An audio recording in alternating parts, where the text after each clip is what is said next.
আল্লাহর নবী সেজদার মধ্যে পড়ে কাঁদতে থাকবে, ইয়া রব হাবলি উম্মতি, আল্লাহ আমার উম্মত গুনাহগার, আমার উম্মত গুনাহগার, আমার উম্মত গুনাহ করে ফেলছে। আল্লাহ আমার উম্মতের কি হবে? আল্লাহ আমার উম্মতের হবে কি?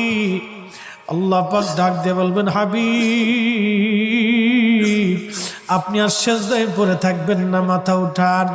আপনি কাঁদেন কেন? মেহেশর তো আপনার কান্নার জন্য না নবী, উঠেন, আপনি মাথা উঠান। আপনার জন্য আরশে মুআল্লার ডানে একটা কুরসি পেতে রাখছি, একটা চেয়ার পেতে রাখছি, একটা আসন রাখছি। আপনি নবী সেই আসনে বসবেন। আপনি মাথা উঠান, আপনি আমার হাবিব, আপনি আমার বন্ধু, আপনি আর কাঁদবেন না। হুজুর আপনি মাথা উঠান। আল্লাহর নবী তখন বলবে, ইয়া রব হাবলি উম্মতি, আল্লাহ আমার উম্মত গুনাহ করছে। আল্লাহ ডাক দিবে, হাবিব আপনি মাথা উঠান।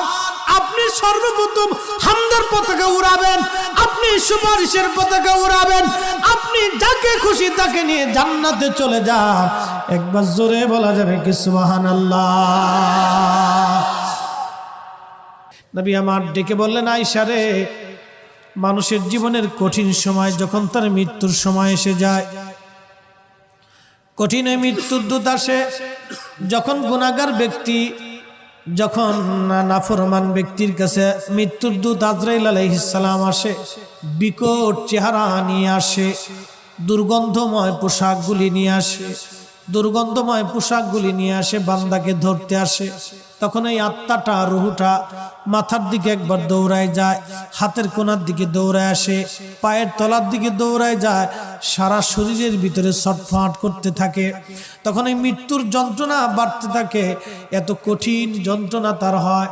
নবী বলেন, আয়েশা রে শোনো, একটা উট জ্যান্ত হালতে জবাই না দিয়ে উটের চামড়া ছিলাইলে যেই রকম কষ্ট হয়, আয়েশা রে এই উটটাকে জিন্দা হালতে 100 বার যদি উটের চামড়া তুমি সেলাও, যে পরিমাণ কষ্ট হবে আয়েশা, একজন বেঈমানের মৃত্যুটা এরকম ভয়াবহ কষ্ট হতে থাকবে।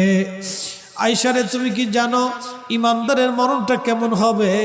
ইমানদারের মরণটা আজরাইল আসবে, সুন্দর পোশাক নিয়ে, সুন্দর সুরত নিয়ে এসে বলবে, ইয়া আইয়্যুতুহান নাফসুল মুতমাইন্না তুরজিই ইলা রাব্বিকি রাদিয়াতাম মারদিয়া ফাদখুলি ফি ইবাদি ওয়াদখুলি জান্নাতি।